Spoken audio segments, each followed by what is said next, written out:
Hello, good morning, everyone. Let's get started. We will be doing lecture 4 today, the respiratory system, and towards the end, we will also take up the lab, which I hope you had a chance to work on yourself first. But here we go with the study guide. First question, list all the structures that air passes through to go from air to the site of gas exchange, and then circle all the structures that are part of the upper respiratory tract in red, and then the rest in blue. So starting with the nasal cavity, that is where the air goes into your body. Okay, we are going to go into the pharynx. Okay, and then from the pharynx, it is going to go through the glottis, which is an opening to your larynx. Okay. So after the glottis, we're going to go into the larynx. Okay. So everything here so far, the nasal cavity, the pharynx, the glottis, and the larynx, these are all part of the upper respiratory tract. Okay. So if you have an upper respiratory tract infection, it is going to be not as severe as a lower respiratory tract infection. Okay. And then after the larynx, we are going to go into the trachea. Trachea is a windpipe that goes down, and it's going to split into the primary bronchi. Okay, so singular is bronchus, plural is bronchi. You have two, one on each side, and the primary will split into secondary, and then it will continue to split into tertiary. Okay, so this is your trachea coming down, and then you will have your primary bronchi, and then secondary, and then tertiary. Okay, so these additional branching, it occurs within the lungs. Okay, within the lungs. So each of the bronchus, the left and the right bronchus, will enter into the lungs, within which it will continue to branch multiple times, like an upside down tree. Okay, so that is what this is. Eventually, you're gonna branch into really small airways with no cartilage protection. We call those bronchioles. Bronchioles. And at the end of the bronchiole, you will have the alveoli, which is the a cluster of air sacs, which are important for gas exchange. Okay, so these stuff in blue, that would be the lower respiratory tract. Okay, so there you have it. That's the path of air passing through our airway. Okay, so here we have a chart that summarizes the various structures and along the way. So we'll write down some of the stuff. Most of it is just, from your PowerPoint slides, but it's good to write it out, right? I got several emails from students asking how you can study better for this course. Make sure you write things out a lot. Don't just read them. Writing it out help consolidate your memory with all these terms and all these definitions. Just reading it would not be as good, I would say. So first one, nasal cavity. So the nasal cavity is important for warming. So it warms, moistens, and filters the air. Okay, so it's better to breathe through your nose than to breathe through your mouth. The capillaries in there and in the mucous membrane will help warm the air. It will moisten it, and then you have nose hair, right? That filters the air. Okay, if it's really dusty, for example, it traps all the dust particle in there. Within the nasal cavity, there are also opens to sinuses. Okay, so there are 4 pairs of sinuses, right? Here, and then here. Sinuses are basically cavities within bones. Cavities within the bone. Okay, so these sinuses are going to be lined with mucous membrane, and blood vessels. And like I said, those are responsible for warming and moistening the air. Okay? In the PowerPoint slides, I wrote down the names of the sinuses. You don't have to worry about it right now. When we get to the bone unit, they will all make sense. Right now, just know that the nasal cavity leads into these sinuses.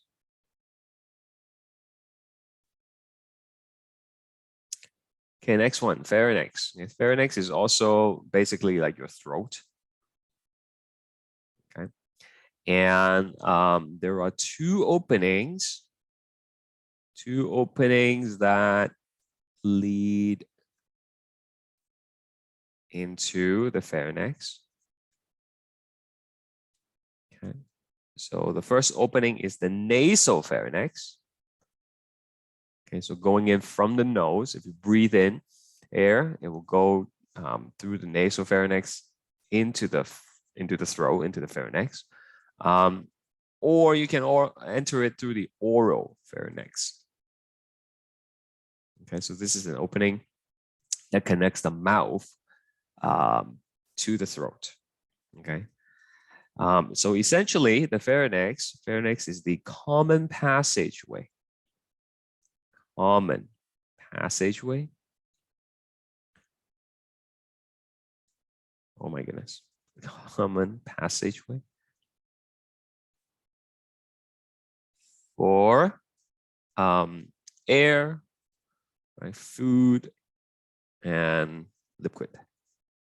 So anything that you inhale, anything that you ingest, they will all have to pass through the pharynx. Right? So if you're inhaling something, it goes through the nasal pharynx. And if you're swallowing something, it will go through the oral pharynx.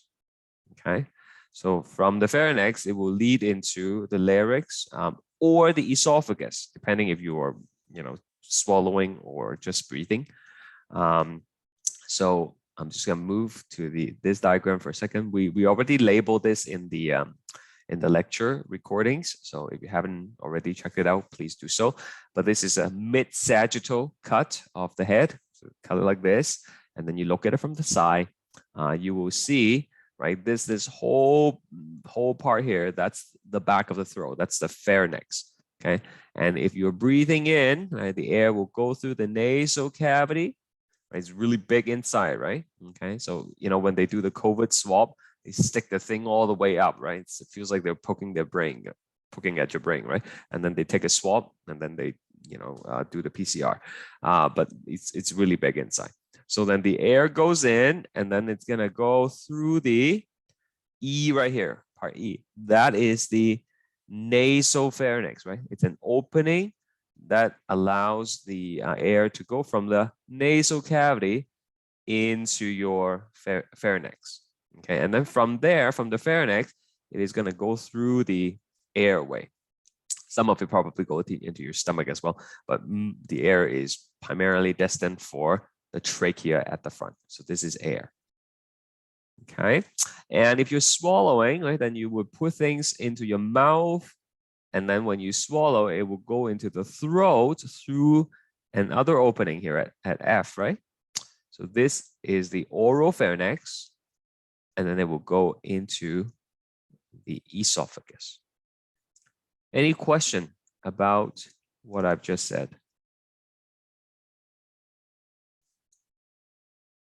Okay.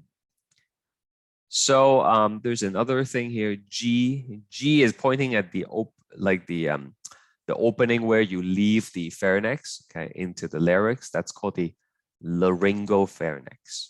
All right. So again, all these things is covered in the recordings in more details. You can fill in the diagram when you watch it. All right. So that is the pharynx.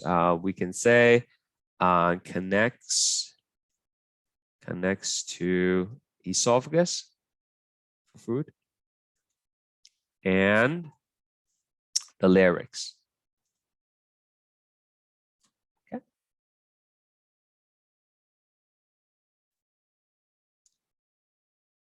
Next, we have the larynx. The larynx is sometimes called the voice box. Voice box. Okay. So the opening that leads into the larynx is called glottis. Okay, so it's just a hole. Right? And later on, we'll see a picture of that. And let me see if I have a picture for you right now. Give me a second.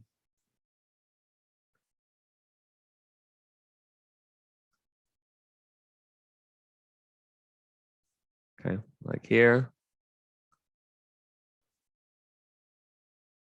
There is a model of the trachea. We're looking at it from the top, right? And you can see there is the opening, right? Okay, so that is the glottis. And then on top of the glottis, there is this flap, right? So this flap is the epiglottis, which will basically seal the glottis when we are swallowing. Okay, so it leads into the larynx. Okay, so we'll label this later. It's in your lab. Okay, so there is your voice box. What's inside? Well, it contains a pair of vocal cords. Okay, a pair of vocal cords. Okay, so vocal cords are skeletal muscle. You can control them. You can control the tension in the vocal cords. If they are tightened, then you have a higher pitch. If they are loose, then you have a lower pitch. And as air moves through the vocal cords, you are able to produce sound. Okay, so sound is produced when air passes through the vocal cords.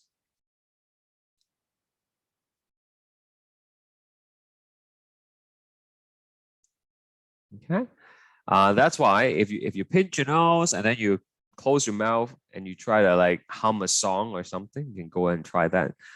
You won't be able to do it because if you close all the opening, then air cannot go out, air cannot move in, and no air is passing through the vocal cords, and therefore no sound is produced. Okay. Next one is the epiglottis. So it's an elastic flap that seals the larynx during swallowing. Oops, let me just change the color so it looks more distinct from the previous one. During swallowing, okay. What actually happens is that the larynx will push up. Okay, the larynx will be pushing up against the epiglottis.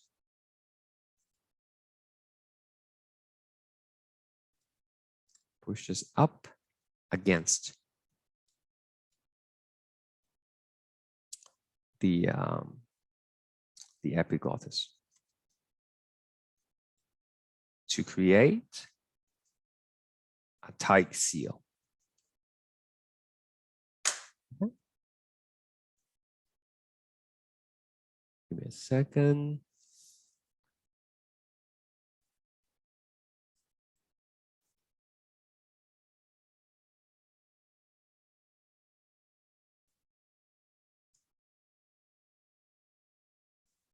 So let me just show you this one, right? So this is an X-ray that shows someone swallowing, right? And you can see, right? You can see this is the larynx, and then this little flap here, that's the epiglottis, right? Okay, so when he swallows, you can see the larynx push up, and then it got sealed, right? Okay, you can see when you're swallowing, see there, right? It goes up. The epiglottis actually doesn't really move. It's not like a toilet seat that goes up and down, right? It's pretty much stays in place, and then the larynx gonna go up and sealed it when you are swallowing. Okay, so I think that's pretty cool. Okay, let me turn off that thing. There we go. Okay.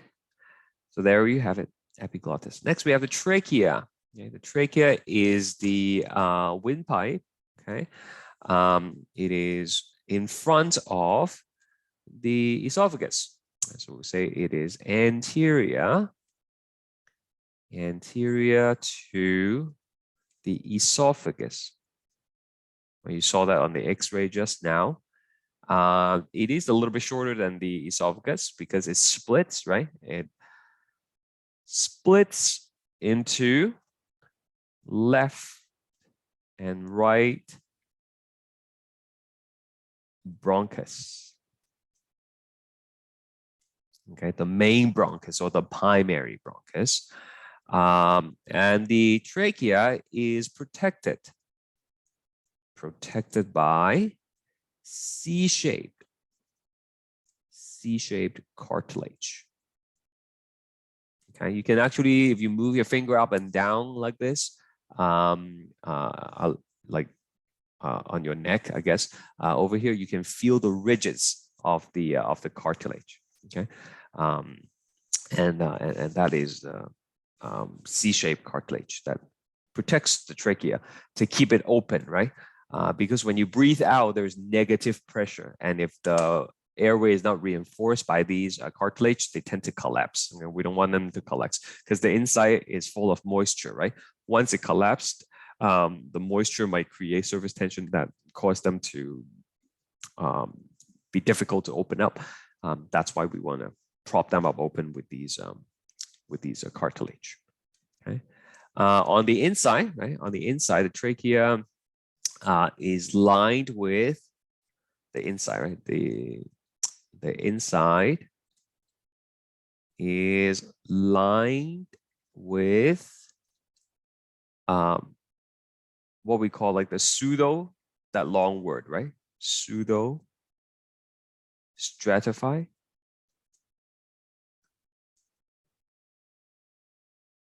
ciliated columna. Okay, so these are ciliated cells. Columnar is rectangular cells, okay, with cilia on them. That looks like it is multiple layers, but in fact, it's just one layer.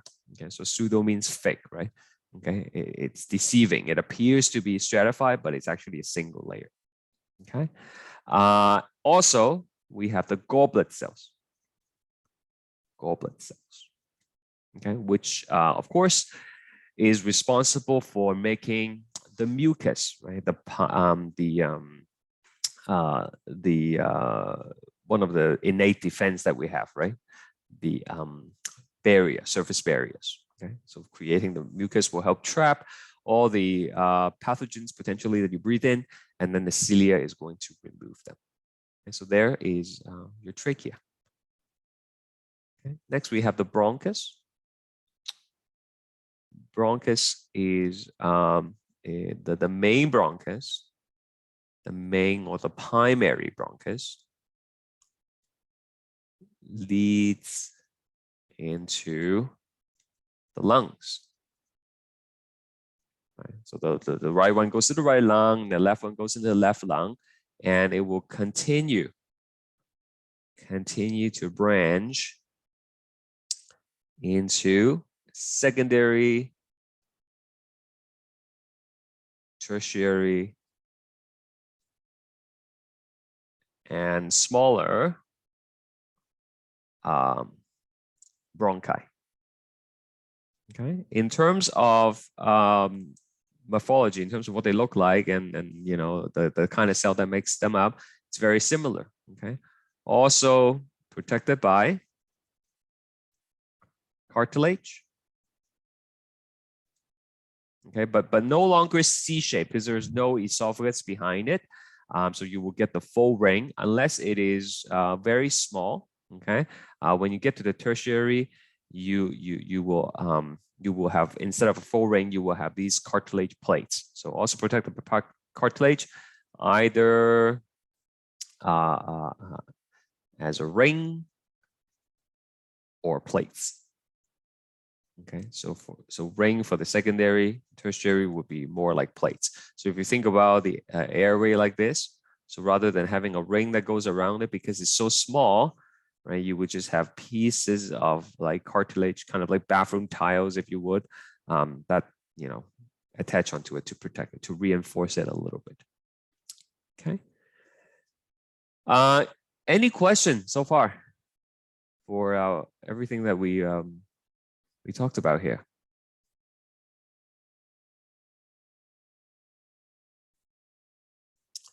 Okay, let's do a poll question. This one should be fairly straightforward. Go ahead. Oh, sorry, it's a multi-select question. I gave you the wrong poll. Go ahead.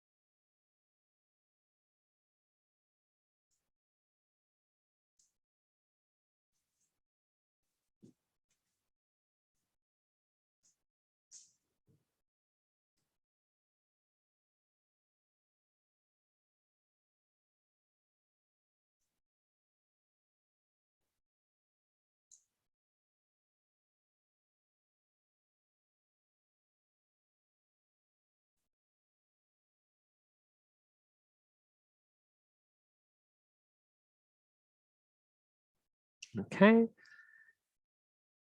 So the lower respiratory tract, right? Everything after the larynx is going to be part of the lower respiratory tract. And that includes the bronchus as well as the trachea. Okay, so C and D are part of the lower respiratory tract. Okay, let's try the next one.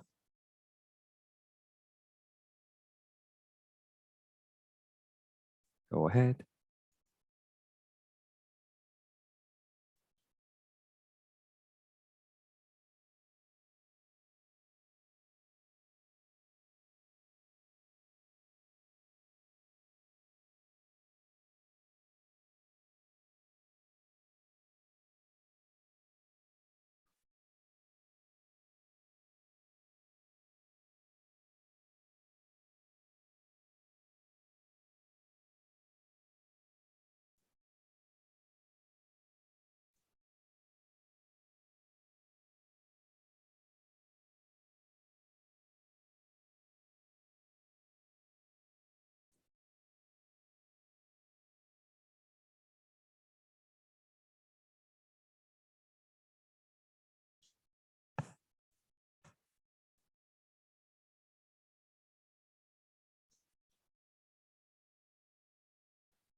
Okay. And separating the nasal cavity from the oral cavity is the hard palate. Okay? If you push your tongue upwards, right, you feel something hard on top of your mouth. That is the hard palate. It is actually made up of two bones. Okay, two bones, which is the maxilla at the front and palatine at the back. Okay, so this is like anterior 2/3, and then this is kind of like posterior 1/3. Okay, hard palate. Okay, let's do another one. I probably should add this to the study guide in a bit. Forgot to mention it, but let's see if you remember it from the lecture.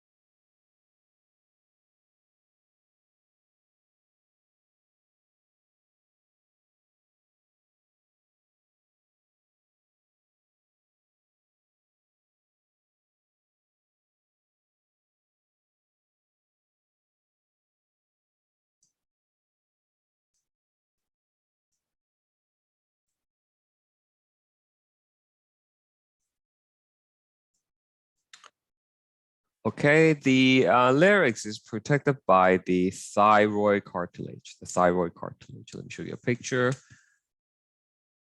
of that. It's coming. There we go. Okay, so this here is the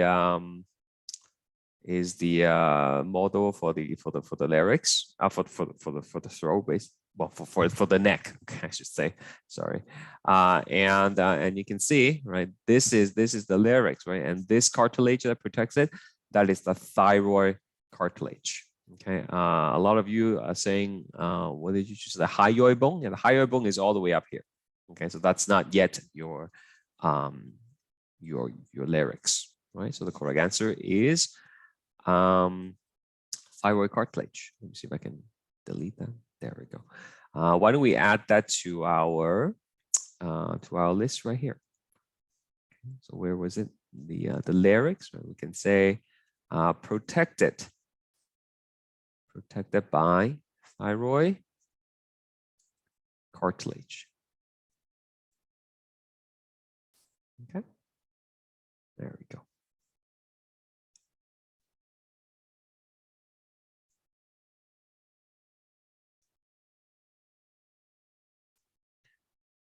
All right. If there are no questions, I am going to continue. Oops, there's another nasal cavity here. We'll just cross that out. And we'll move on to bronchioles. So bronchioles are very small airway. You know, if the bronchus keep on branching and branching, eventually they will get very, very small. If they are less than 1 millimeter, then we call it a bronchiole. Okay. Smallest diameter of the airway. So less than 1 millimeter. And a millimeter is like, if you think about ruler, right? Like the space between two lines, that's a millimeter, right? So it's pretty small. They are not protected by cartilage. Okay. Therefore, can collapse.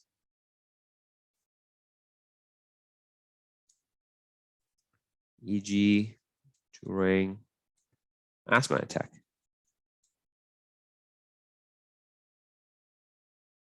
Okay.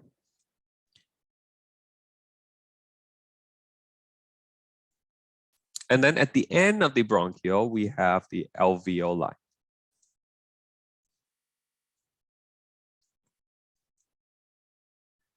A cluster of air sacs located at the terminal end of a bronchiole. Okay. It is covered with a network of blood vessels.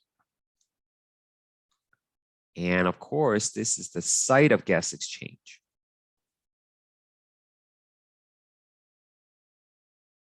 Okay. By diffusion.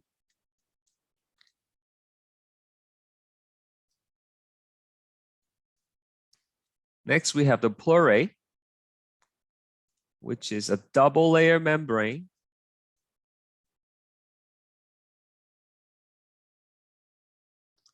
surrounding the lungs. So if you remember the heart, right, we also have a double layer membrane, the pericardium. There is the visceral and then the parietal pericardium. So in a similar sense, we have a double membrane that goes around the lungs. Okay, the visceral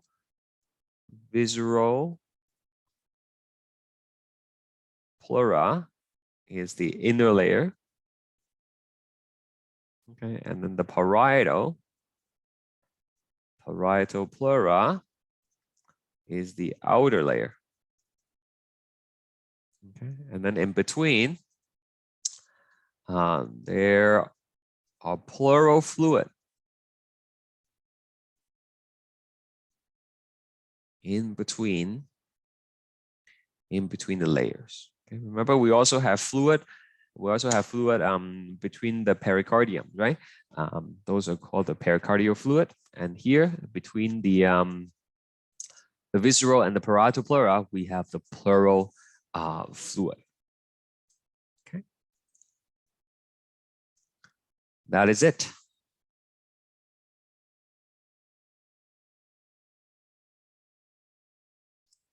Okay, next one. List 4 factors that affects airflow. Briefly describe how each affects airflow. Okay, can you guys help me out? What are the 4 factors? Give me some of the factors that affects airflow. Anybody?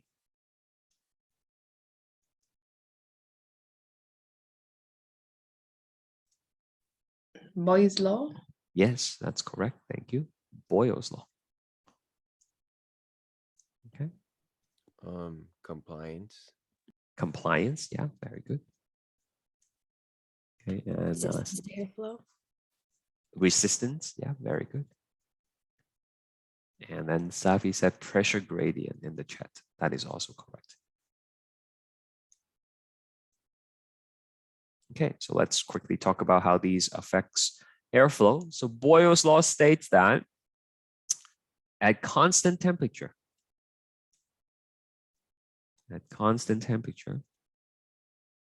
if you increase the pressure, that will equals to a decrease.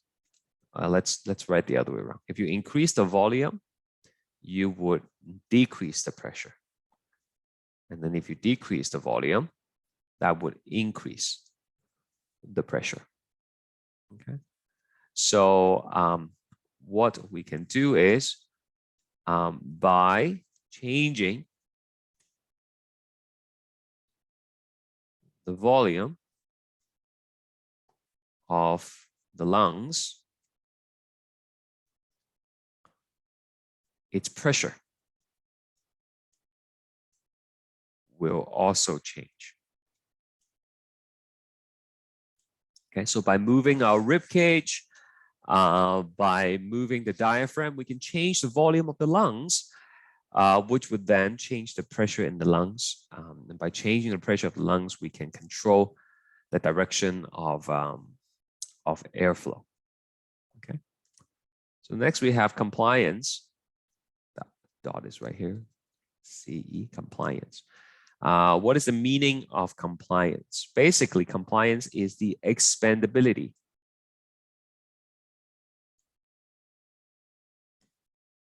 of lungs. Okay, it has to be able to accommodate the extra air that we are putting into the lungs. You know, you want to have relatively high compliance to allow the lungs to expand. If it's like I think in class I said, if it's like one of those you know, metal bottle, water bottle, or even if it's plastic water bottle, those are not very compliant. You try to pump air in, it's going to be very difficult, right? After it fills up, because the sides are rigid, it's not going to expand. The pressure will keep on building up, and it will be difficult to fill it up with more gas. So the lungs are compliant; it's able to expand. Okay, this allows air to fill up the lungs. Okay, and of course, compliance is related to the amount of surfactant. Okay, surfactant are these oily substances that can break surface tension. Right? So more on that later. Okay, resistance is related to the diameter of the airway. Okay, so basically, if you have a reduction in diameter, if it's smaller, then that would increase the resistance. okay, which means is more difficult to breathe. Okay, which makes sense. I mean, if you think about like a water hose, right? If you have a very small hose versus a big hose, the smaller the hose, the more resistance, the more difficult it is for the water to flow through. Okay, and so during an asthma attack, the diameter of the airway will reduce, specifically at the bronchioles, right? Because they don't have the cartilage to prop them open, and then that's why you can hear the wheezing as the person struggles to breathe. Okay, pressure gradient. Okay, so fluid means liquid or gas. Of course, we're referring to gas here. Maybe I'll just say air. Okay, air flows from high pressure to low pressure. Okay, so we're interested in two pressures here, right? The PI and PA. So PI is intrapulmonary pressure,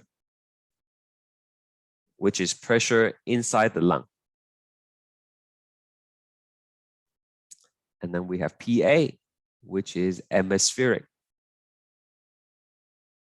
pressure, which is the pressure on the outside. Okay. So if the pressure in the lung, the PI, is greater than PA, which way will air flow?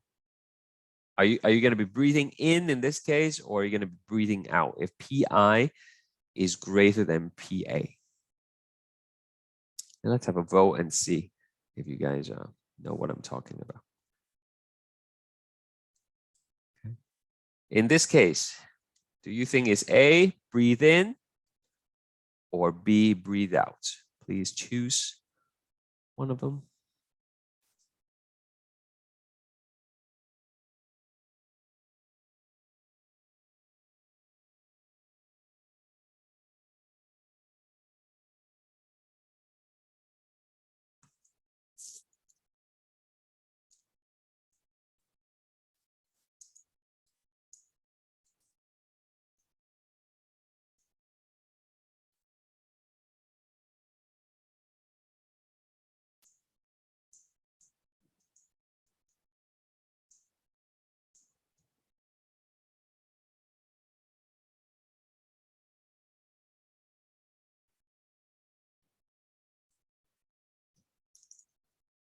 Okay, anyone else? No? Okay. So remember, air goes from high pressure to lower pressure. So if the pressure in the lungs, right? So think about it, right? This is the lung. This is the lung. Okay. And then this is like the outside, the atmospheric atmosphere, the outside. This is the lung. If the pressure here is greater, that's what it says, right? PI is greater than outside, and that air goes from high pressure to low pressure, then the air is going to go from the lungs to the outside. So this here is going to be breathing out, exhalation. Okay, so a lot of people chose the other one. Am I making sense here? Anybody have like a follow-up question about why it is the way it is?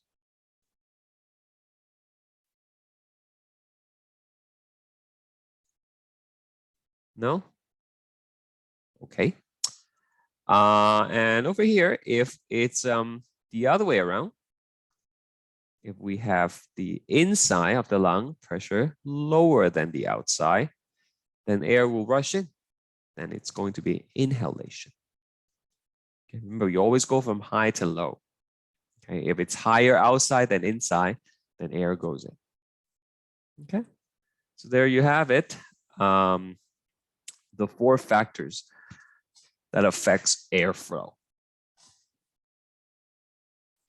All Do we have more polls? Yeah, let's do another one. Okay, right here.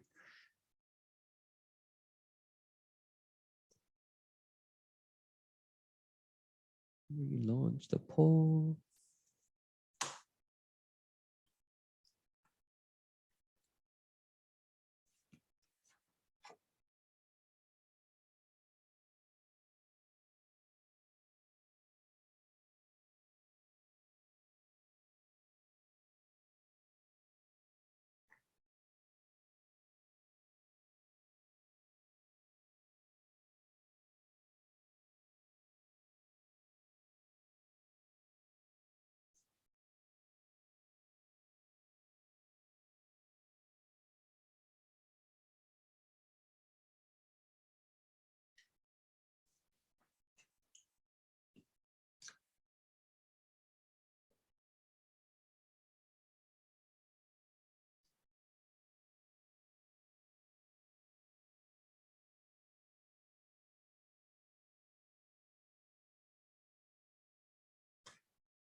Okay. Only 5 people answered. Are you guys still thinking about it, maybe? Give you a couple more seconds.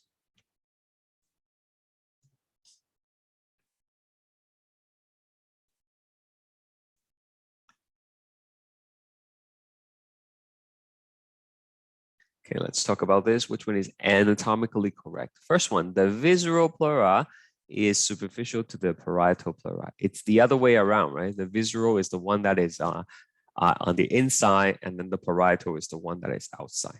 So it is the parietal that is superficial to the visceral. That's not correct. Next one, trachea is posterior to the esophagus. That's not correct. The trachea is in front of the esophagus, right? Look here. What did we write now? Trachea here, right? Anterior to esophagus, in front of it. Okay, so that is not correct. The diaphragm is superior to the lungs. No one chose that. That's good. It's not correct. Okay, diaphragm is below the lungs. If these are your lungs, the diaphragm is right here below it. Okay. And the lungs are lateral to the heart. Yeah, the heart is like right in the middle, right? So that is the correct choice. Okay. All right, hopefully we'll do better on the next one. Go ahead, please.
Okay. Again, I only have 5 people who participated, but has been more than a minute, so I'm gonna call that. The correct answer is increasing lung compliance will make it easier to inhale. Right? Compliance is the expandability of the lungs. So if it's easier to expand, then you will be able to breathe in better. Okay. The first one is not true. Okay, some of you select this one. Increased volume will increase the pressure as well if temperature is constant. Boyle's law states that if temperature is constant, then when you increase one, the other decrease, right? So if you increase the volume, it should decrease. Okay. And air naturally flows from high pressure to low pressure, not the other way around. Okay. That is that for now. Let's keep going. Okay, next part here. This is about the surfactant and the surface tension, which is explained again in detail in the lecture recording. But let me just give you like a brief overview again of what's going on. So this is your alveoli.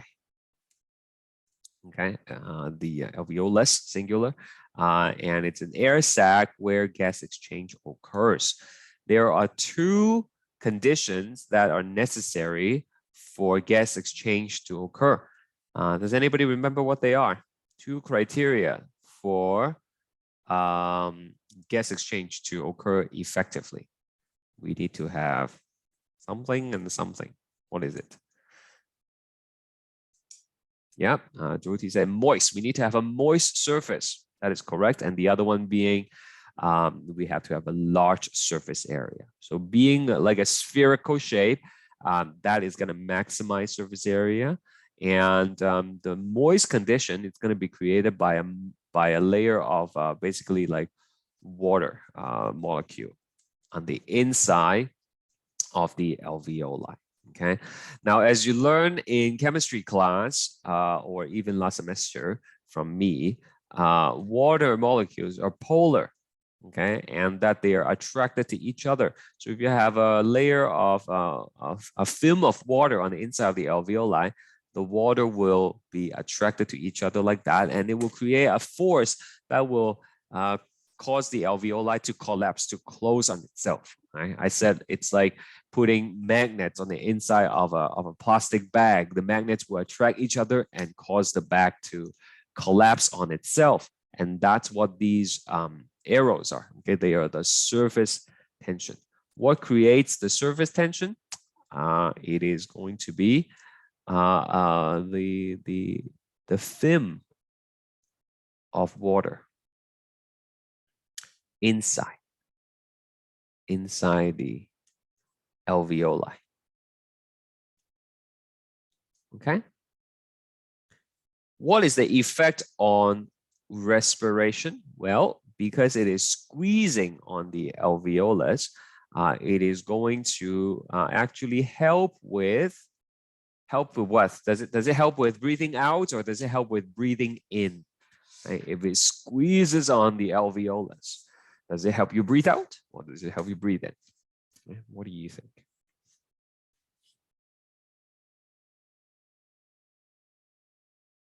Jonathan says exhalation. That's correct. Think about a balloon. You squeeze in a balloon, the air comes out, right?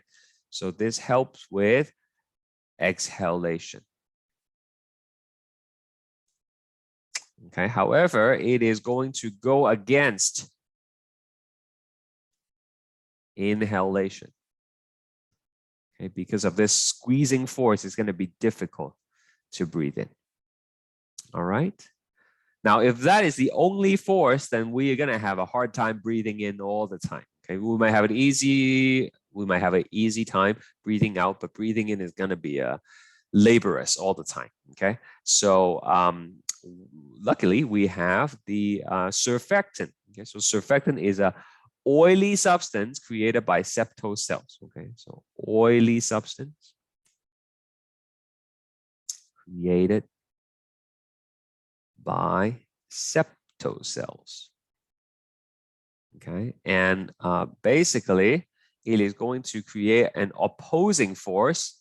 Right? It will break some of these surface tension and create an opposing force. So it allows the alveoli to expand, right? Which ultimately translates into the compliance of the lung. If you have a lot of surfactant, you're going to break a lot of these surface tension, and the lungs will be more expandable. So in this case, the surfactant helps with what? What did I just say? Inhalation. Okay, but then it goes against exhalation. So it's a fine balance between the two forces. Okay, you don't want to have too much of one or the other, otherwise the balance will be disrupted, and it will make it difficult to either breathe in or breathe out. Okay, so by having the right amount of each, breathing should be as natural as it comes. Okay, so in the lecture, I mentioned something about respiratory distress syndrome. That is a situation where the premature baby are born well too early, and they haven't been able to make their own surfactant yet. Okay, so the surface tension is too strong. When they come out, they are not able to breathe on their own. So that's why you have to inject the steroid into their airway to open it up, basically. Okay.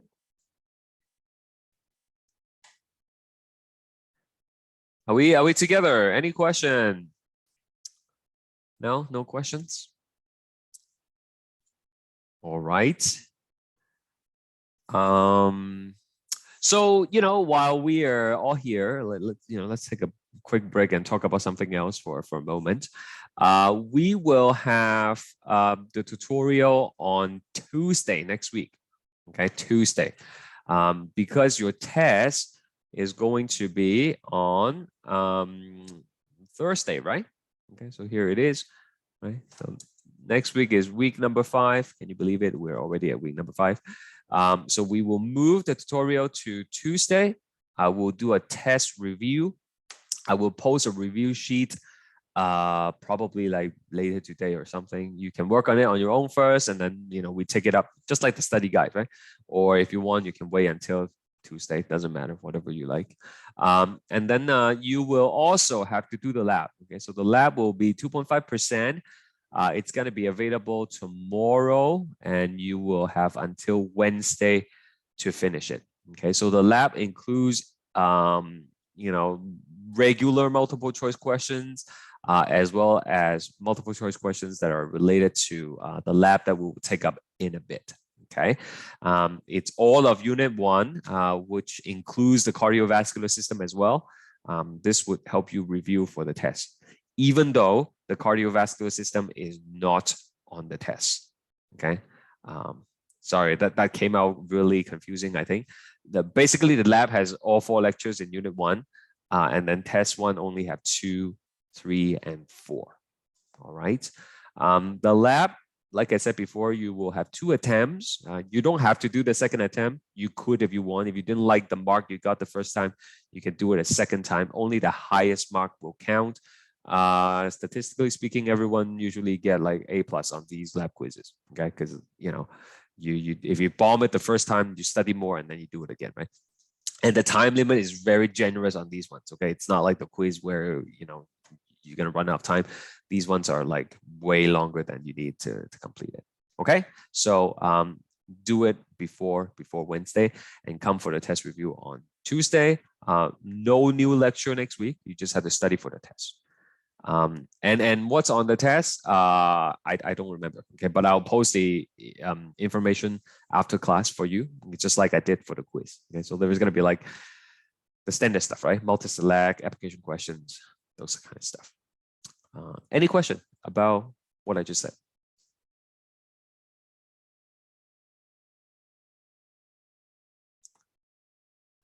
Okay, well then, let's go back to the study guide. Circle the correct description for inhalation and exhalation. So let me just, oops, I chose white, which won't show up, of course. Let's take a look at what happens in inhalation. Okay, so during inhalation, okay, this is the person. 2 things are gonna happen simultaneously. Okay, this is of course an exaggeration. Okay, you are going to move the rib cage out and up. Okay, so this is rib cage. It's gonna move out and up. Think of it like a handle of a bucket. Go out and go up. Okay, so that is of course created by the muscle of your rib cage, and your diaphragm. It's gonna go down. Diaphragm. It is going to contract, flatten, and move down. Move down. So collectively, these 2 actions is going to cause your lungs to increase in volume. Okay, increase in volume. And according to Boyle's law, if you increase the volume, the pressure should drop as long as the temperature stays constant. And it does stay constant because it's inside your body, right? 37 degrees. All right. So the reason that the lungs are moving with the rib cage and with the diaphragm is because of the pleura. Yeah, the pleura allows the motion of the rib cage to pull along the lungs with it. Right? The pleural fluid between the two layers creates surface tension again that allows the lungs to be tethered to the motion of the rib cage as well as the diaphragm. Okay, so collectively, these two actions is going to allow you to breathe in, because by dropping the pressure in the lungs, the air is going to rush in. As long as the pulmonary pressure is lower than the atmospheric pressure, you will be able to breathe in. Okay, so movement of rib cage in this case, up, shape of diaphragm, flatten. That will increase the volume of the lungs, which then decreases the pressure. Okay, so when PI is less than PA, we inhale, we breathe in. Right? So you actually have to change the shape of your lungs before you can breathe in. Okay. Right. So if you take a deep breath, right, you feel your chest going up, right? It's actually the other way around. Your chest is moving up first, and then the air goes in. Exhalation is the other way around. So if you draw the diagram again, right, this time, okay, the rib cage is gonna go in and down. The diaphragm is gonna go up. Right? It's gonna relax. It's gonna return to its dome shape, and collectively, these actions will squeeze on the lungs. They squeeze it down, and that will drop the volume, decrease volume, increase the pressure. And when pressure is higher than outside, then you breathe out. Okay, so in this case, the rib cage moves down, diaphragm becomes dome shape again, dropping the lung pressure, dropping the lung volume, increasing its pressure. When the lung pressure is greater than the atmospheric pressure, we are going to exhale. Okay.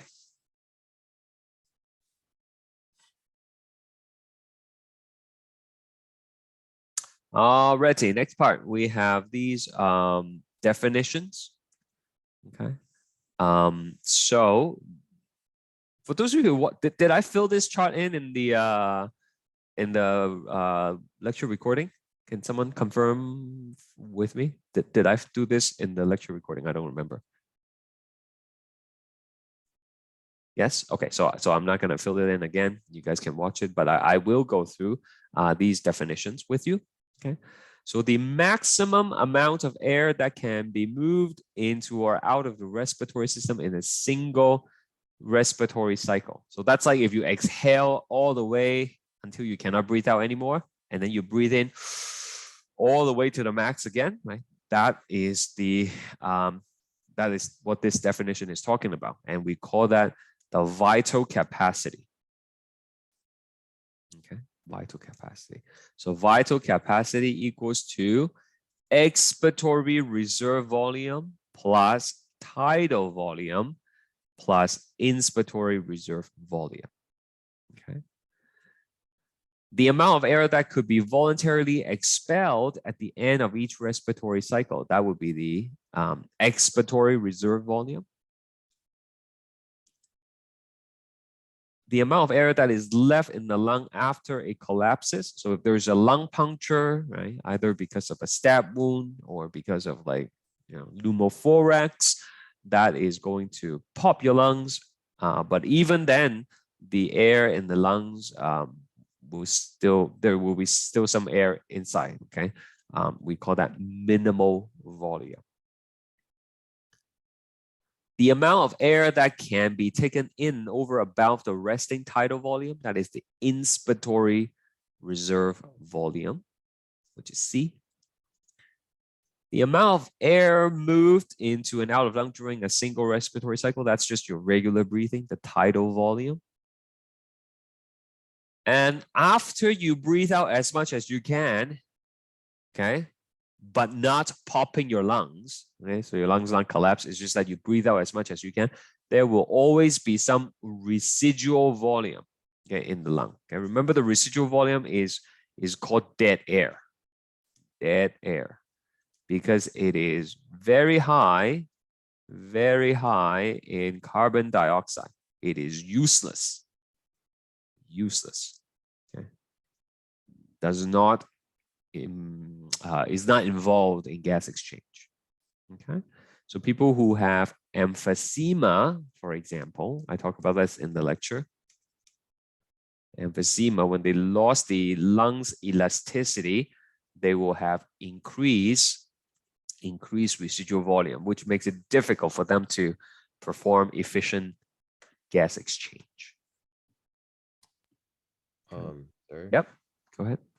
Can you please explain the previous chart, because I don't really understand it. Oh, this one? Oh no, the other one. This one? Yeah, question 5. Can you please explain it? Sure. Which part specifically, or like just the whole thing? Like the diagram part. This diagram? Oh, the diaphragm. This part? Yeah, like the diagram that you've drawn. Oh, okay. The diagram here. Okay. Sure. All right. So basically, the volume of the lungs. Okay, maybe I should write it down. The volume of the lungs will change depending on the position of two things, of number 1, rib cage, and number 2, diaphragm. Okay, so that's the first thing to understand. By changing the location of the rib cage and the diaphragm, it will have an effect on the volume of the lungs. Is that point okay? Yes. All right. So now, how can the rib cage change, and how can the diaphragm change? Okay, let's look at the diaphragm first. You can think of diaphragm as like a piece of paper, I guess. Okay, so normally the diaphragm is like this shape. Okay, dome shape, we call this. In this state, it is relaxed. It's not contracting. Okay, and it's in the upward position. Okay, so it can contract and then goes down like this, or it can relax and resume its dome shape. So when we want to breathe in, it actually comes down. So like in and out and in and out. So as it is doing this, contracting and then pushing up, contracting and then pushing back up, okay? As it goes down, it's going to pull the lungs with it, okay? Because of the pleura. Okay? The pleura is the two fins, right? Two membranes. So the parietal pleura, the outside one, part of it is going to be attached to the rib cage, okay, to the diaphragm rather, and then the other side at the top is going to be attached to the rib cage, and then the visceral layer is going to be in contact with the lungs. Okay, so let me draw this out for you to help you understand a little bit better. So there is my diaphragm again. Diaphragm. We are going to have our parietal layer. Okay, so this is the parietal pleura. And then we're going to have our lungs here. We're going to have the lungs, one of the lung anyway. Okay, and this is going to be surrounded by the visceral pleura right here. Okay, and then you're going to have some fluid in between. Okay, so when the diaphragm goes down, right, this fluid will pull the lungs along with it. Okay, so it pulls the lungs down. As a result, and I'm trying to show it over here, when the diaphragm goes down, the lungs gets bigger.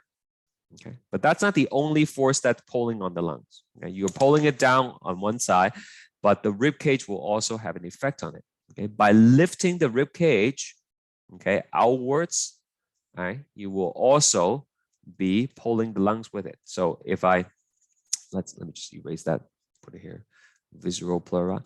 This is the rib cage now. This is the rib cage, rib cage. So if the rib cage goes here, the lungs will also be pulled this way because of the pleura. You will also have the pleura right here, and then you will have the liquid. So when the rib cage goes this way, the lung goes this way. When the diaphragm goes down, the lung goes down. So collectively, these two forces will enlarge your lung. By enlarging your lung, by increasing the volume of the lung, you will drop the lung pressure. Okay? And as long as the pressure of the lung is less than the pressure of the atmosphere, you will be able to inhale. Is that a little bit better, or do you have a follow-up question? So the diaphragm and the rib cage moves the lung with it. Exactly. That's essentially the the core concept here. Okay. So on the contrary, right? Like if the rib cage goes in and the diaphragm goes up, it's gonna squeeze the lungs into like a smaller size, right? And by squeezing it, by decreasing the volume, the pressure inside the lung is going to increase. Okay, and that would lead to exhalation. Is that okay, or you good now? Yes, that is good. Thank you. Okay, thank you. All right, so let's do another question here. This one is just definition. For the interest of time, I'm not going to do it. You can probably match it up yourself. I do want to do a calculation question with you though. So let's do number 7 right here. You will see something like this on the test. So make sure you are able to do it.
Okay, has been 2 minutes almost. So I'm going to end the poll. Well, only 6 people answered. So for the rest of you, here we go. Vital capacity is going to be inspiratory reserve volume plus tidal volume plus expiratory reserve volume. And if you don't know what any of these means, watch the recordings. It will explain it to you. And we're just going to sub in the numbers. The vital capacity is 6,000, which equals to IRV, which is what we're looking for, plus tidal volume, 500, plus ERV, 1,000. Okay. 7,000 is actually useless in this case. So IRV will be, you probably know how to solve this from your math class, 6,000 minus 1,000, which is 5,000, and then you minus 500, which is 4,500. So that is the correct answer. Any question about how I got 4,500? Okay. So I can give you like different pieces of information, right? Ultimately, this type of question tests whether or not you understand, this chart. Okay, let's move on and do a true or false. True or false, right here. First one. The respiratory center in medulla oblongata detects O2 level to regulate breathing rate. That is false. It is not O2 that we detect. It is carbon dioxide that we detect. Okay. Next one. The diaphragm relaxes during inhalation to increase the volume of the thoracic cavity. Okay. So to breathe in, it actually needs to contract and move down. So this is also false. Okay, contracts. Okay. And of course, by changing the volume of the thoracic cavity, you change the volume of the lungs, right? Okay, so I kind of skipped this part in the explanation earlier. Jyoti says 7B is not done in the recording, so please explain it. Oh, 7B? Oh, like this one? Oh, okay, sure. For someone suffering from emphysema. So first of all, what is emphysema? Anybody able to tell me what emphysema is?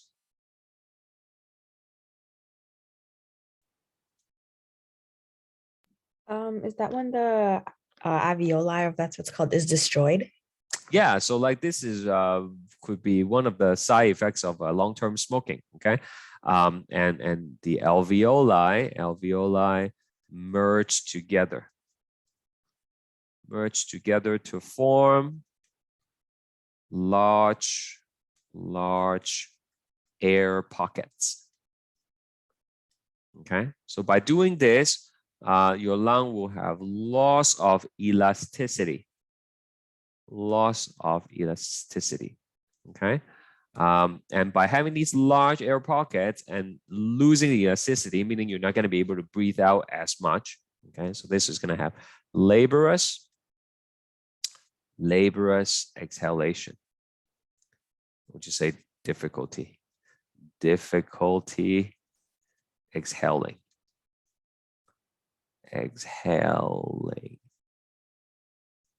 Okay. And what that means is because you're not emptying your lungs completely, okay, and you have all these big empty pockets in the airway, you will increase your residual volume. Okay, so which means you will reduce the amount of air available for gas exchange. Oh my goodness. Okay, so like on this diagram, right, on this graph, I just want to show you. This is how much this is after you breathe out as much as you can. So this air that is still remaining in your lung, that is the dead air. That is the residual volume. Okay. And then this tiny bit here at the end, right? That is the minimal volume, right? So think of it like this. Okay, this is again, these are just random numbers. They are not accurate, but it should help you visualize what's going on. Okay, so let's say think of the lung as just like a tube.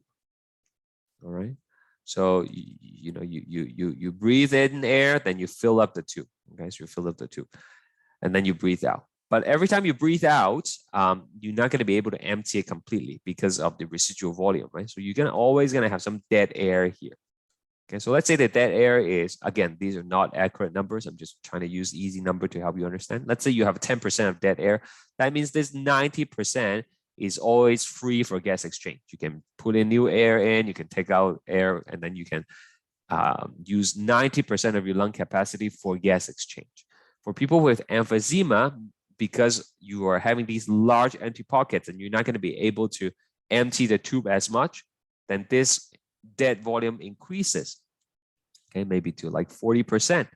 And as a result, you will only have 60% available air for gas exchange. Okay, so then they are not going to be able to effectively circulate the oxygen, right?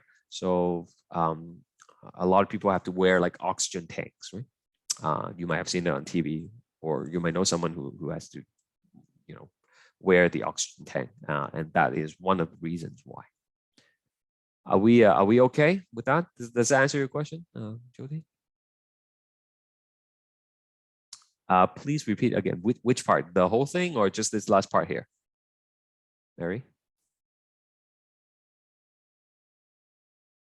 The last part here. Okay, so like this diagram, it's confusing, right? I guess. Okay. This tube here represent the lungs.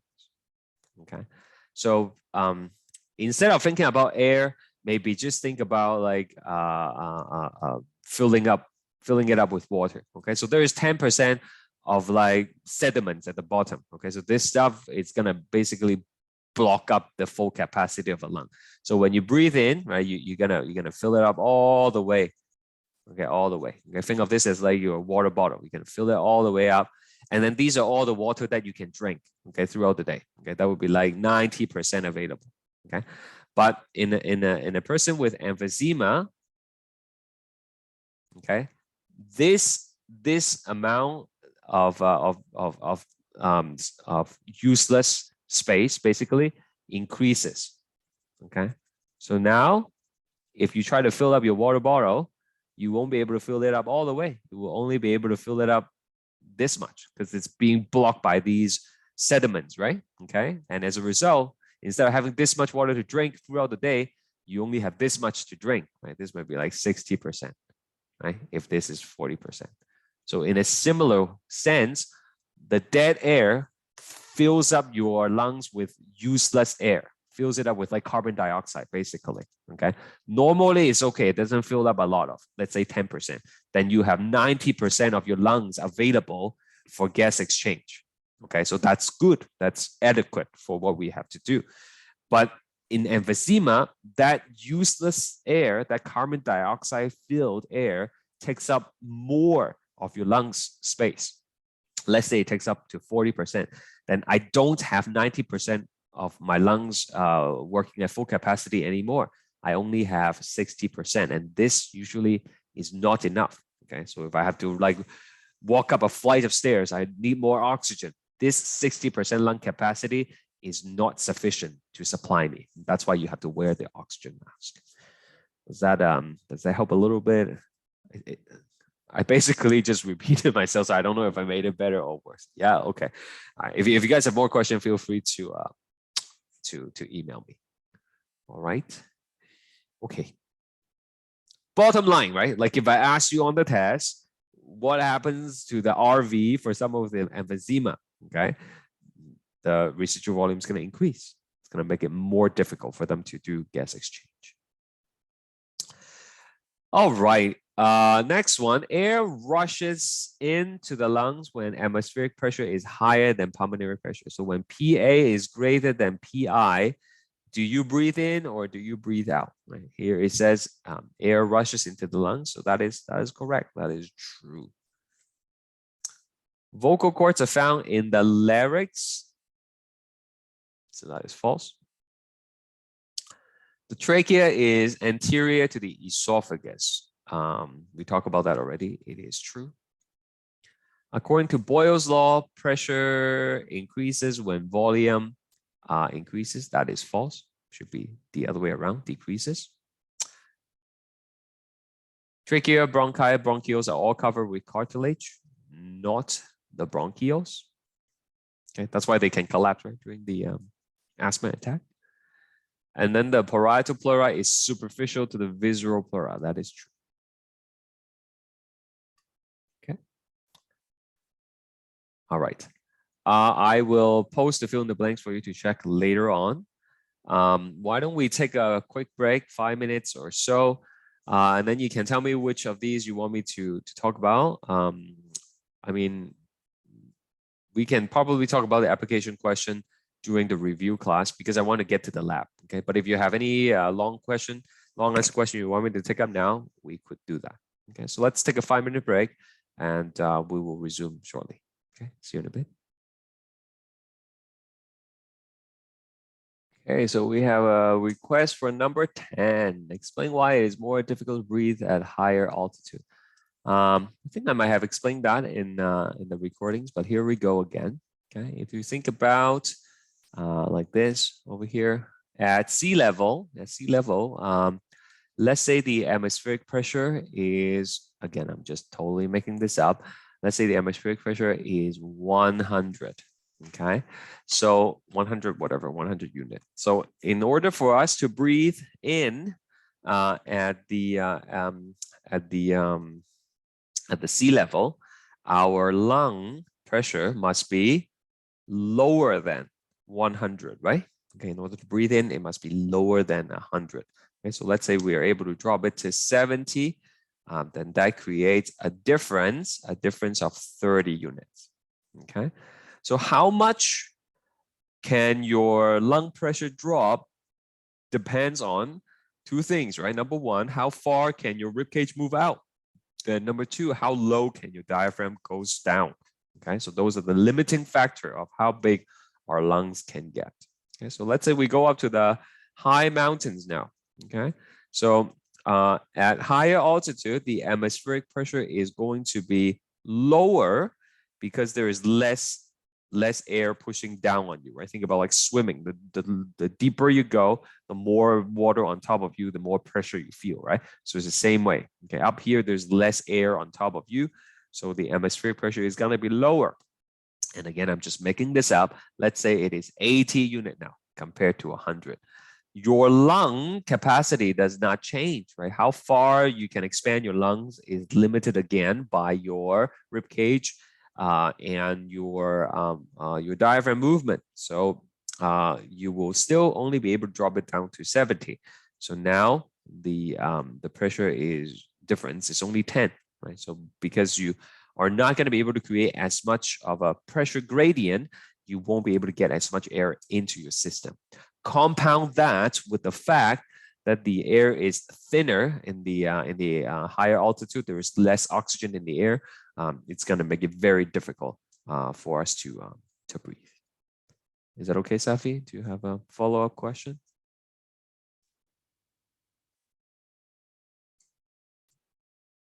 No? All right.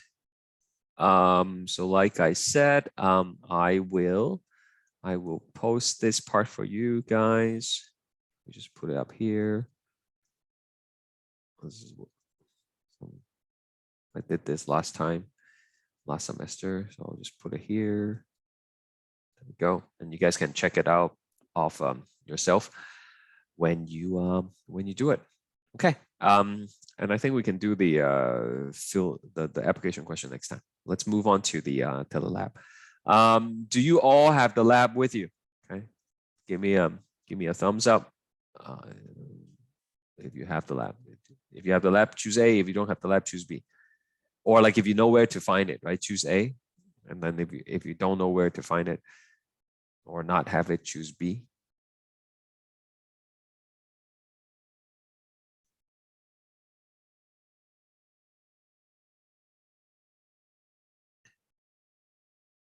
Okay. Let me see.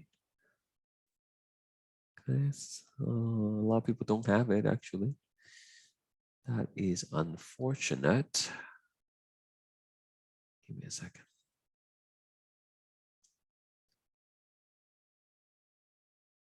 What is this? The lab.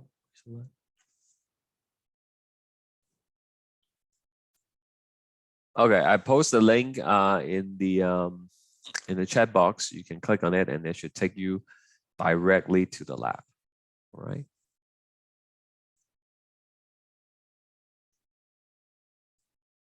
Okay, I'll just give you guys a moment to find it if you need to.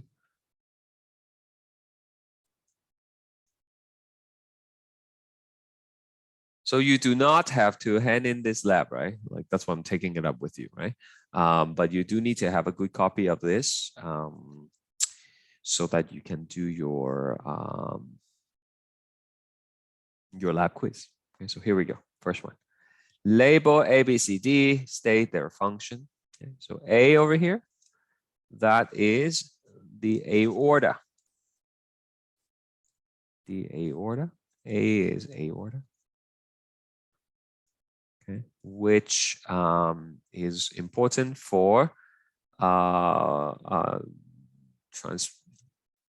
transporting, carrying blood, oxygen, rich blood to the body. Okay, that is the order right here. B is pulmonary artery. Okay, which carries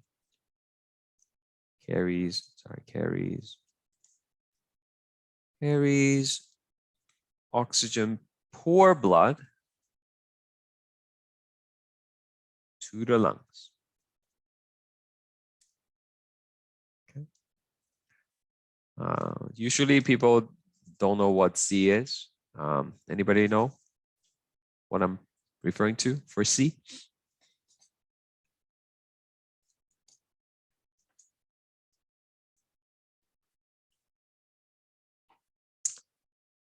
No? Not the Purkinje fibers that would be inside the heart. I'm talking about these over here. Yeah, the coronary. That's right. So coronary arteries,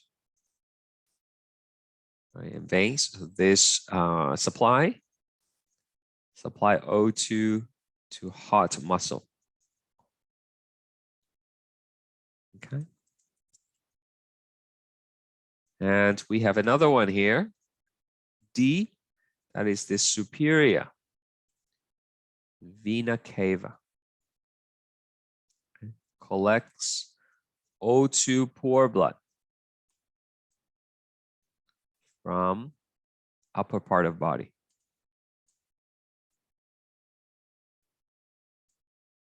Okay. And then of course draining it into the right atrium. Right. So that is the first line.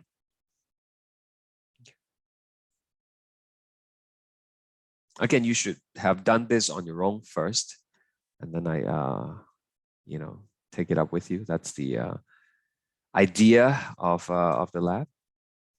Label H, J, and M. Okay, so H is right here. That is the right atrium. J is septum. What about M? Can someone tell me what M is? Do you still remember what M is? So like I said, like at the beginning of the course, right? The lab quiz, some of the questions will be these diagrams and it will be like pointing at these structures, right? So you have to know what it is. M is the tricuspid valve. That's correct. Okay, and the function of the tricuspid valve is to prevent backflow of blood to the right atrium.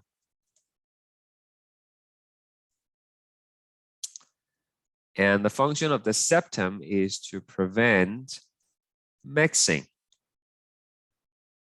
of O2 rich and O2 poor blood. All right.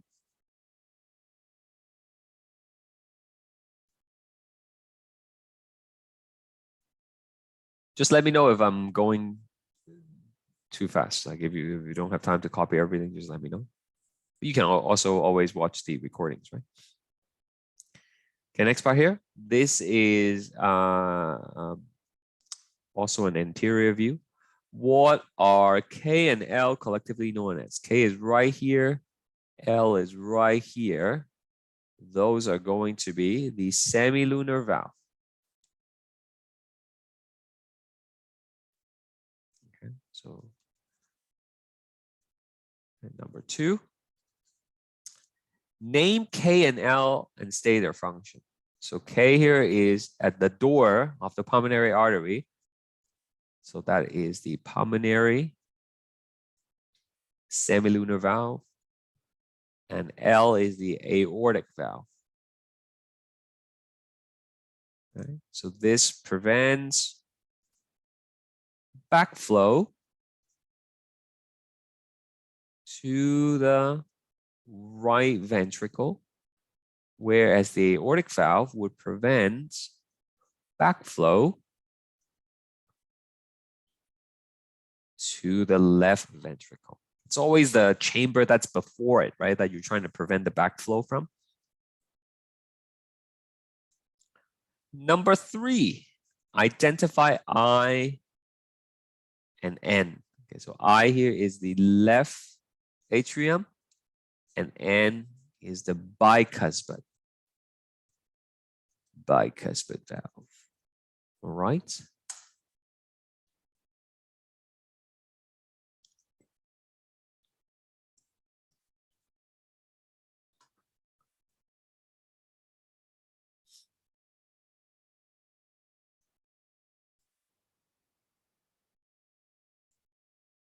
Okay, now we're looking at the heart from behind.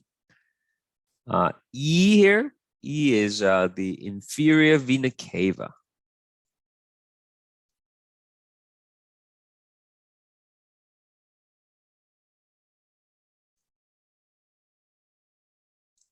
Okay, and then it's gonna go into the right atrium, of course. Here is the superior vena cava, just for reference.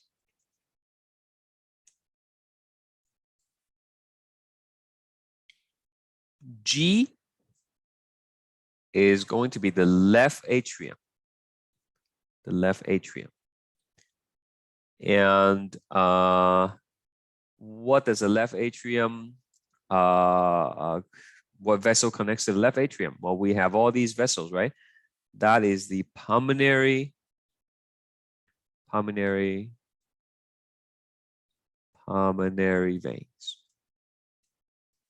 Okay. So of course, the pulmonary veins are going to be carrying oxygen-rich blood, so they should be red. And I guess these should be blue arrows, okay? Because they are oxygen poor.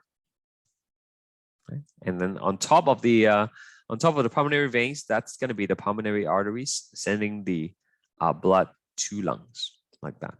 Okay, so F here is the pulmonary artery. Right?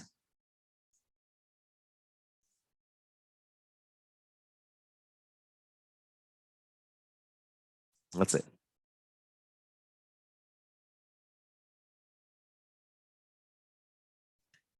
Okay, this is the blood typing stuff. You can watch the YouTube video, and we kind of did this already in the study guide, right? So over here, what type of antibody reacted with the sample? Okay, so we can see there's clumping here, right? So anti-B reacted. Oh, the YouTube video did not work? Oh, did they take it down or something? Let me see what happens.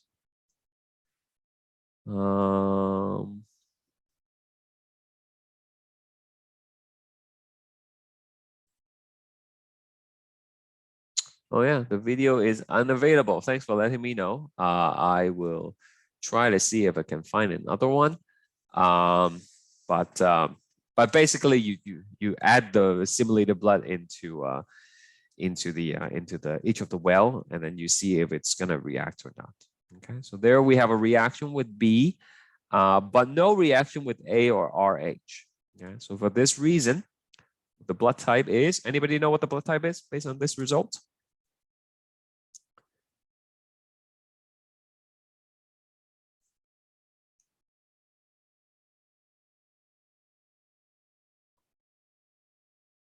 The test is next week. Does anybody know what the results of this would be?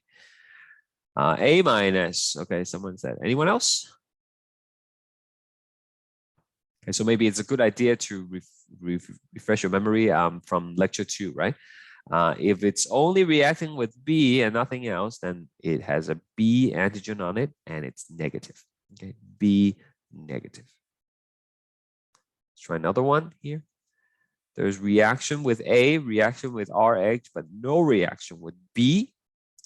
So if it's reacting with A, then we write A. If it's reacting with RH, then we write positive.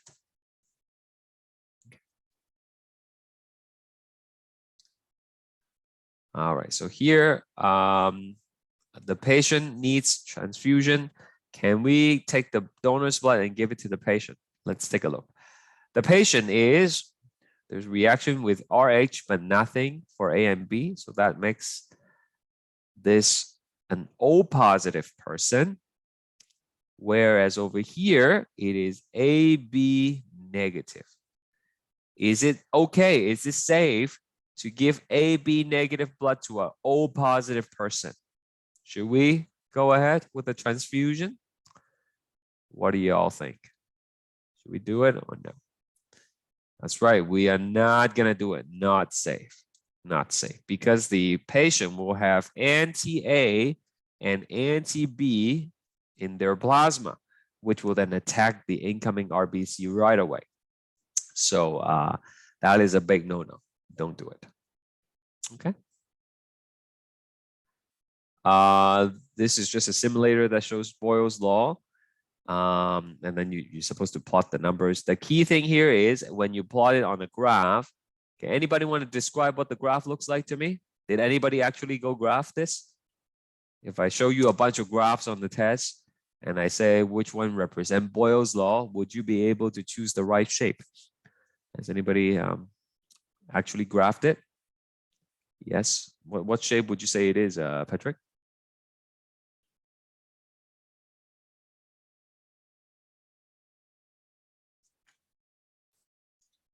Or anyone else?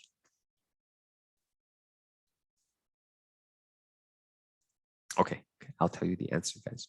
It is going to be like this, right? Okay, this is the graph.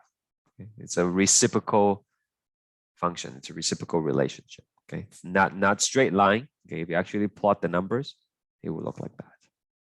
Okay, so as volume increases, right? Increases is this way, right? As volume goes up, you can see the pressure goes down. As long as the temperature remains constant. Okay. Ready? Moving on. Label A, B, C, D. Okay, that's pretty straightforward. So A here, that is the hyoidbone. Hyoidbone. Okay, it's first of the cartilage rings of your trachea, basically. B, we mentioned that earlier, that is the thyroid cartilage, protecting your larynx. I don't think we talk about C necessarily, but since it's on the model, that's why I put it there. It's the thyroid gland.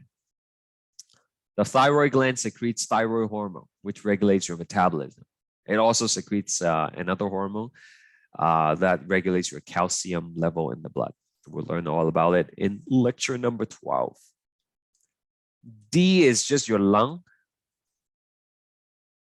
And Y is the aorta. Okay. And of course, your right lung, it's divided into 3 lobes, right? So this is the superior lobe that we're looking at.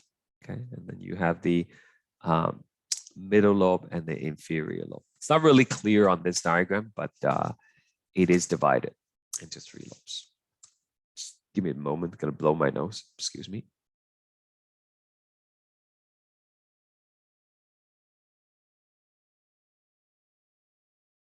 It's always so cold in my basement. I don't know why. Okay, next one. Over here, D. Okay. D is right there. It is the main bronchi, and it's going to be the one on the left. So left main bronchus or primary. It's okay. E would be, so you can see this goes into the lungs and then they continue to split, right? And that would be the secondary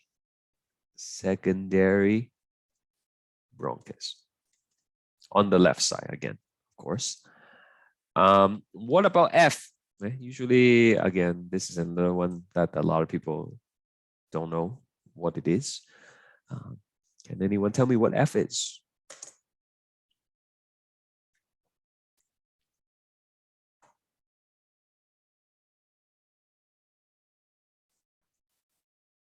Yes, F is the esophagus.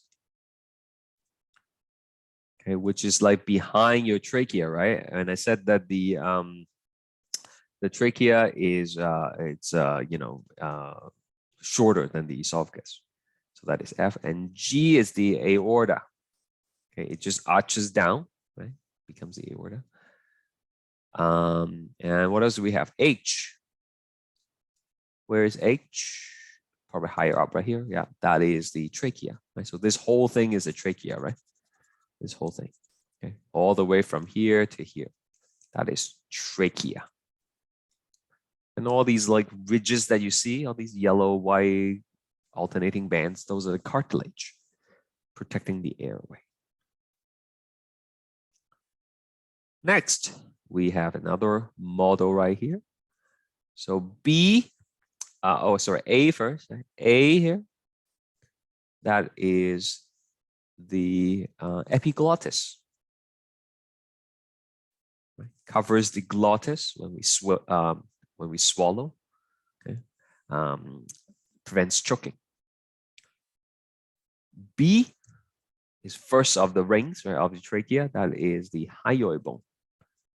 Hyoid bone. C is like this whole thing right here, which is the thyroid cartilage again.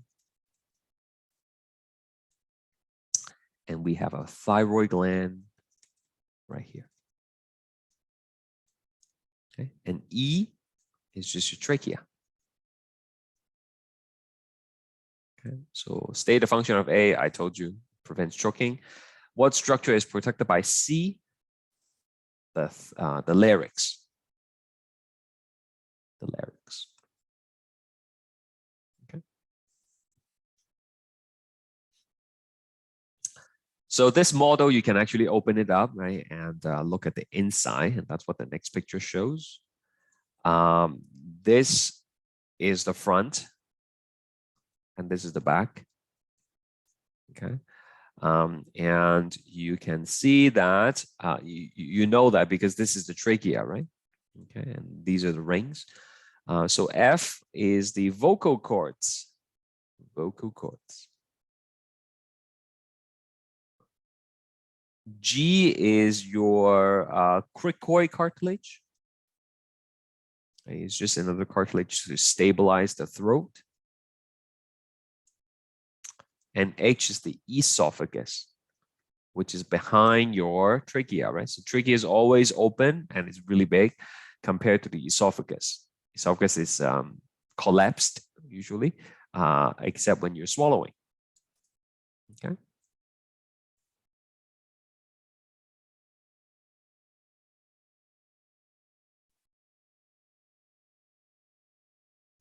All right, this is the upper view, superior view. I told you this is the glottis. Okay. It's opening, goes into the larynx. If you block the glottis, then you will have choking, which is no good. All right, then comes a bunch of these microscope slides. There will be no questions about these microscope slides on the lab quiz or on the test. Because there are only a few slides here, right? Okay, so all these slides, all the microscope slides will be tested on the last lab, which is why the last lab is going to be 5%, right? Okay. So here, identify the red blood cells. So all these red circles, all these little tiny red circles, those are the RBCs. Okay, all these red circles. So you have a lot of them, right? Which makes sense because 45% of your blood is the hematocrit, right? And you will have these little purple guys every now and then. Right? That's the WBC. Right? There is another one. It's a neutrophil. These ones. Okay. Needless to say, they're not actually purple, right? like all of these things are transparent. They are only the color it is because we stain them, right? And platelets. Anybody know where the platelets are? Can you even see the platelets in this picture? Anybody?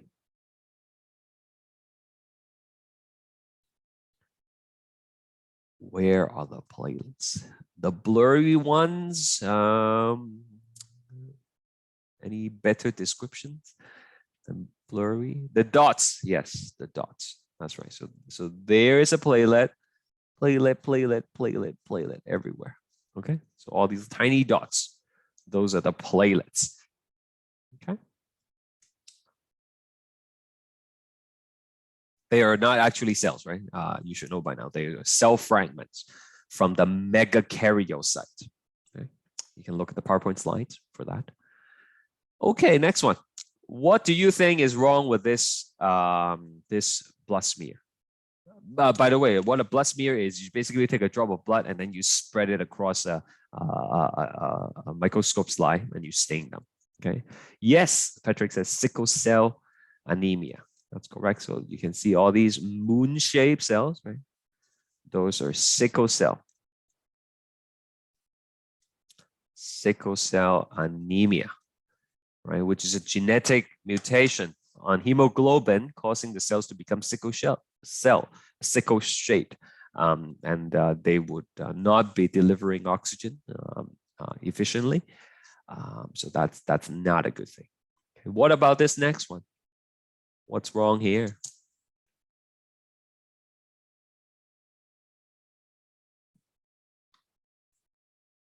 Anybody see anything abnormal in this blood smear?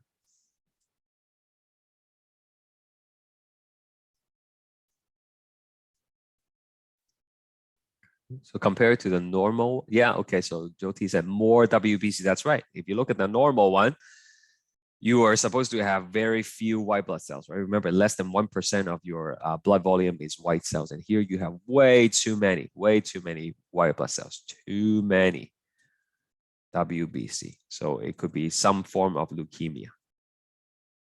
Okay.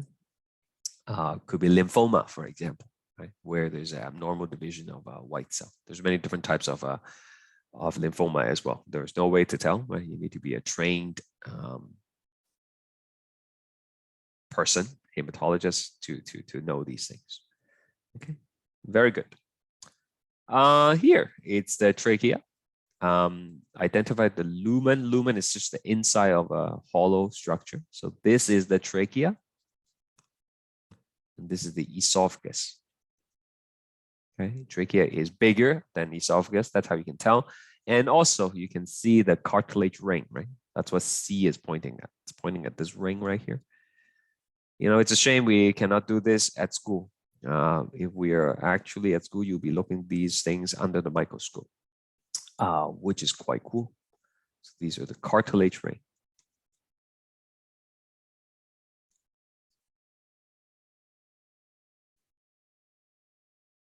Okay. Of course, the trachea is in front of the esophagus, so the anterior is right here. Anterior, and this is the posterior.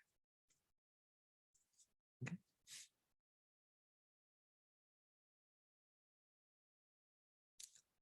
Trachea, label A and B. Okay, so this is the lumen. This is the inside. That's where the air is going to be. And you can see, if I zoom in a little bit for you, you can see all these little hair, right? Those are the cilia. Okay. So you can see the purple circles here. That's those are the nuclei, and it's easy to at first glance, it's easy to say that, oh, it looks like there are multiple layers of cells, but actually, each one of these cells are just one layer. Okay. All of them makes a connection with the basement membrane. You might remember that from last semester. And so what type of tissue? Well, we mentioned it earlier, right? The pseudostratify. Ciliated columna. Okay. And these here, A is pointing at the goblet cells.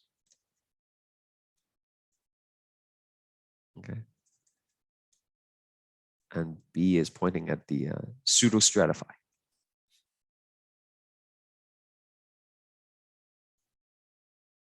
Okay, so the meaning of the name is just that it appears to be multiple layers, but it's actually a single layer.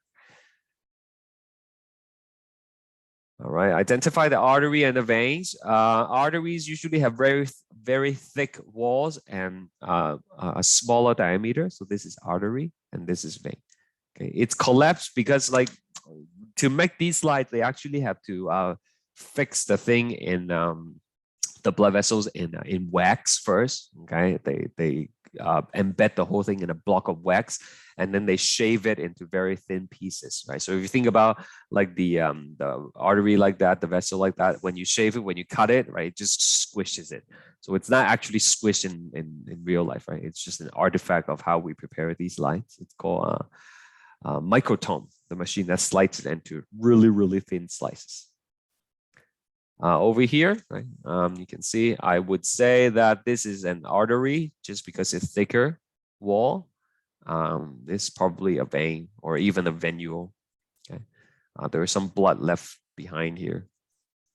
Artery, thicker wall, and veins. And then there are some other vessels. You cannot really tell which one is arterial, which one is venules. We need more information. And that's it. That is it for the lab. Okay, so make sure you have the answers to the lab when you do the lab quiz. Don't wing the lab quiz. Okay, you study a little bit first before you do it. All right. So yeah, remember next week the tutorial is going to be on Tuesday. I'll post the study guide, the test review in the debrief today, and I'll post these answers as well. All right. So thank you for coming and have a good weekend. Bye for now.